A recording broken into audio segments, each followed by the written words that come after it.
ರಾಜೇಗೌಡರಿಗೆ ಹಿಂದೆ ಬಂದಿರುವಂಥ ಓಟ್ಗಳನ್ನು ಎಲ್ಲ ಓಟ್ಗಳನ್ನು ಸುಮಾರು 255 ಮತಗಳನ್ನು ಡಬಲ್ ಕ್ಲಿಕ್ ಮಾಡೋ ಮುಖಾಂತರ ಅಮಾನ್ಯವನ್ನು ಮಾಡಿದ್ದಾರೆ.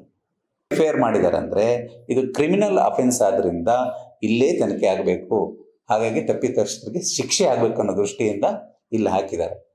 ಜೀವರಾಜ್ ಅವರು ಅವರಿಗೆ ಬೈದ ಕಾರಣದಿಂದಲೋ ಏನೋ, DC ಅವರು ಬೈದ ಕಾರಣದಿಂದಲೋ ಏನೋ ಅದನ್ನು ಸ್ಟೇ ತರಕ್ಕೆ ಹೋಗಿದ್ದಾರೆ. ಇವತ್ತು ಕೋರ್ಟಲ್ಲಿ ವಜಾ ಆಗಿದೆ ಅಂತ ಒಂದು ಸಾಮಾಜಿಕ ಜಾಲತಾಣದಲ್ಲಿ ಸುದ್ದಿಯನ್ನು ನೋಡ್ತಾ ಇದ್ದೀವಿ. ಅಂದರೆ BSP ಪಕ್ಷದಲ್ಲಿ ನಿಂತಂಥವರಿಗೆ, JDS ಇಂದ ನಿಂತಂಥವರಿಗೆ, BJPಯಿಂದ ನಿಂತಂಥವರಿಗೆ ಯಾಕೆ ಅಮಾನ್ಯವಾಗಿಲ್ಲ, ಅಲ್ಲಿ ಯಾಕೆ ಡಬಲ್ ಕ್ಲಿಕ್ ಆಗಿಲ್ಲ ಅನ್ನೋದನ್ನು ಗಮನಿಸಬೇಕು. ರಾಜೇಗೌಡರಿಗೆ ಹಿಂದೆ ಬಂದಿರುವಂಥ ಓಟ್ಗಳನ್ನು ಎಲ್ಲ ಓಟ್ಗಳನ್ನು ಸುಮಾರು 255 ಮತಗಳನ್ನು ಡಬಲ್ ಕ್ಲಿಕ್ ಮಾಡೋ ಮುಖಾಂತರ ಅಮಾನ್ಯವನ್ನು ಮಾಡಿದ್ದಾರೆ. ಶೃಂಗೇರಿ ಕ್ಷೇತ್ರದಲ್ಲಿ ಮೊನ್ನೆಯಿಂದ ಏನು ರಾಜಕೀಯ ಮೇಲಾಟಗಳು ನಡೀತಾ ಇದೆ. ಇಲ್ಲಿ ಮುಖ್ಯವಾಗಿ ಗಮನಿಸಬೇಕಾಗಿದ್ದು ಏನು ಮೊನ್ನೆ ಹೈಕೋರ್ಟ್ ಆದೇಶ ಮಾಡಿತ್ತು. ಮೊನ್ನೆ ಜೀವರಾಜ್ ಅವರು ಕೇಳ್ಕೊಂಡಂತೆ ಏನು ಅಮಾನ್ಯವಾಗಿರುವಂಥ 279 ಅಂಚೆ ಮತಗಳೇನಿದಾವೋ ಆ 279 ಅಂಚೆ ಮತಗಳಲ್ಲಿ ನನಗೆ ಬರಬೇಕಾದ ಮತಗಳಿದ್ದಾವೆ.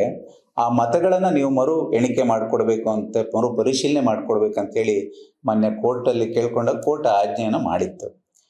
ಅದೇ ಪ್ರಕಾರ ಮೊನ್ನೆ ಮರು ಎಣಿಕೆನೂ ಕೂಡ ಆಗಿದೆ. ಮರು ಎಣಿಕೆ ನಡೆಯುವಂಥ ಸಂದರ್ಭದಲ್ಲಿ ಬೆಳಗ್ಗೆ ಏನೇನು ವಿಚಾರಗಳಾಗಿತ್ತು ತಾವು ಗಮನಿಸಿದ್ರಿ. ಅಲ್ಲಿ ಏನು ಮತಪೆಟ್ಟಿಗೆಗಳಿಗೆ ಡ್ಯಾಮೇಜ್ ಆಗಿದ್ದೆ ಅವೆಲ್ಲ ವಿಚಾರವನ್ನು ನೀವು ನೋಡಿದ್ರಿ. ತದನಂತರ ಮರು ಎಣಿಕೆ ಸ್ಟಾರ್ಟ್ ಆದಮೇಲೆ ಏನು 279 ಮತಗಳು ಅಮಾನ್ಯ ಅಂತ 2023 ಆಗಿತ್ತು. ಅದೇ ಪ್ರಕಾರ ಅಲ್ಲೊಂದು 8 ಓಟು ವೇರಿಯೇಷನ್ ಅನ್ನು ಕಂಡಿದ್ದೆ. ಅದರಲ್ಲಿ 3 ರಾಜೇಗೌಡರಿಗೆ, 2 ಜೀವರಾಜ್ ಅವರಿಗೆ ಬಂದಿದೆ, ಮತ್ತುಳಿದ ಇತರರಿಗೆ ಹೋಗಿದೆ. ತದನಂತರ ಏನು 1500 ಚಿಲ್ಲರೆ ಓಟನ್ನು ಮತ್ತೆ ಮರು ಎಣಿಕೆ ಮಾಡಬೇಕು, ಇದನ್ನು ಸೇರಿಸ್ಬಿಟ್ಟು ಅಂತ ಆಯಿತು.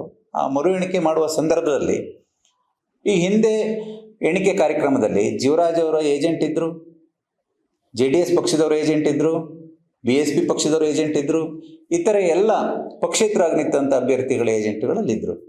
ಎಲ್ಲರೂ ಕೂಡ ಅದನ್ನು ಪರಿಶೀಲಿಸಿ ಎಲ್ಲರಿಗೂ ಓಕೆ ಆದಮೇಲೆ ಅಲ್ಲಿ ಸಹಿಯನ್ನು ತೆಗೆದುಕೊಂಡು ಪ್ರೊಸೀಡಿಂಗನ್ನು ಮಾಡಿಕೊಂಡು ಮುಂದೆ ಬಂದಿರ್ತಾರೆ ಎಲ್ಲ ಮಾನ್ಯವಾದ ಮತಗಳಂತೇಳಿ.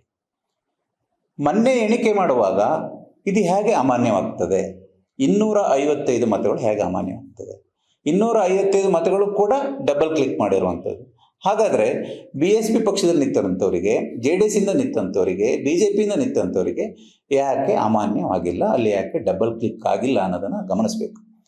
ನಾವು ಸುಮ್ಮನೆ ರಾಜೇಗೌಡರು ಏನೋ ಮೋಸ ಮಾಡಿ ಗೆದ್ದಿದ್ದಾರೆ ಅನ್ನುವಂಥದ್ದನ್ನು ಅಲ್ಲಲ್ಲೇ ಮಾತನಾಡೋದಲ್ಲ, ಅಲ್ಲಲ್ಲೇ ಸುದ್ದಿಗಳನ್ನು ಸಾಮಾಜಿಕ ಜಾಲತಾಣಗಳಲ್ಲಿ ಹಾಕಬಾರ್ದು. ಇದು ಮೋಸ ಮಾಡಿರೋದು ಯಾರು ಅಂತೇಳಿ ತನಿಖೆಯಿಂದ ಗೊತ್ತಾಗಬೇಕು ಅನ್ನೋ ದೃಷ್ಟಿಯಿಂದಲೇ FIR ಆಗಿದೆ. ಯಾರು ಹೇಳ್ತಾರೆ ಚುನಾವಣಾ ಆಯೋಗಕ್ಕೆ ಕಂಪ್ಲೇಂಟನ್ನು ಕೊಡಬೇಕಿತ್ತು. ಹೌದು, ಚುನಾವಣಾ ಆಯೋಗಕ್ಕೂ ಕಂಪ್ಲೇಂಟನ್ನು ಕೊಟ್ಟಿದ್ದಾರೆ. ಇಲ್ಲಿ ಯಾಕೆ ಕೋರ್ಟಲ್ಲಿ ಯಾವುದೇ ಕಾರಣಕ್ಕೂ ವಜಾ ಆಗಿಲ್ಲ? ಕೋರ್ಟ್ ಏನು ಹೇಳಿದೆ, 2 ದಿನಗಳವರೆಗೂ ಸ್ಟೇಯನ್ನು ಕೊಟ್ಟಿದೆ. 7ನೇ ತಾರೀಕು ವಿಚಾರಣೆಗೆ ಡೇಟನ್ನು ಕೂಡ, ದಿನಾಂಕವನ್ನು ನಿಗದಿ ಮಾಡಿದೆ. ಇದಿಷ್ಟು ಈ ವಿಚಾರವಾಗಿ ಇರುವಂಥದ್ದು. ಯಾವುದೇ ಕಾರಣಕ್ಕೂ ಇದು ರಾಜೇಗೌಡರು ಮೋಸ ಮಾಡಿ ಗೆದ್ದಿದ್ರು. ಹಿಂದೆ ಅವರು 3 ವರ್ಷದ ಭತ್ಯೆಯನ್ನು ಕೊಡಬೇಕು, 3 ವರ್ಷದ ಸಂಬಳವನ್ನು ಕೊಡಬೇಕು, ಖರ್ಚು ವೆಚ್ಚವನ್ನು ಕೊಡಬೇಕು. ಸುಮ್ಮನೆ ಅನಾವಶ್ಯಕವಾದ ಚರ್ಚೆಗಳನ್ನು, ಗೊಂದಲಗಳನ್ನು ಮಾಡಿಕೊಳ್ಳದೇ ರಾಜೇಗೌಡರು ಗೆದ್ದಿದ್ದು ನ್ಯಾಯಯುತವಾಗಿ ಗೆದ್ದಿದ್ದಾರೆ. ಹಾಗಾಗಿ ಅವರು ಮರು ಎಣಿಕೆಗೆ ಒಪ್ಪಿಗೆಯನ್ನು ಕೊಟ್ಟಿರೋದು. ಇಲ್ಲಾಂದರೆ ಅವರು ಸುಪ್ರೀಂ ಕೋರ್ಟ್ಗೆ ಹೋಗಿ ತಡೆಯನ್ನು ತರುವಂಥ ಅವಕಾಶ ಅವರಿಗಿತ್ತು.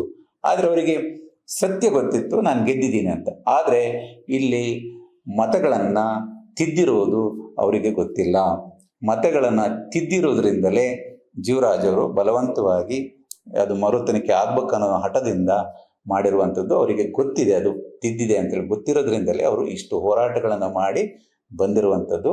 ರಾಜೇಗೌಡರಿಗೆ ಈ ವಿಚಾರವಾಗಿ ತಿಳಿದೇ ಇರೋದ್ರಿಂದ ಅವರು ಪಾಪ ಏನು ಸತ್ಯ ಹೊರಗೆ ಬರಲಿ ಅನ್ನೋ ದೃಷ್ಟಿಯಿಂದ ಮರು ಎಣಿಕೆಗೆ ಕೈ ಜೋಡಿಸಿದ್ದಾರೆ. ಜನ ಸತ್ಯವನ್ನು ಅರ್ಥ ಮಾಡ್ಕೊಳ್ಬೇಕು, ತನಿಖೆ ಆಗಬೇಕು. ಯಾರೇ ತಪ್ಪಿಸ್ತರಾದರೂ ಕೂಡ ಅವರಿಗೆ ಶಿಕ್ಷೆ ಆಗಬೇಕು. ಎಲ್ಲೂ ಕೂಡ ಸುಳ್ಳು ಸುದ್ದಿಗಳನ್ನು ಹಬ್ಬಿಸುವಂಥ ಕೆಲಸಗಳನ್ನ ಮಾಡಬಾರ್ದು ಅನ್ನೋದೇ ನಮ್ಮ ಕೋರಿಕೆಯಾಗಿದೆ.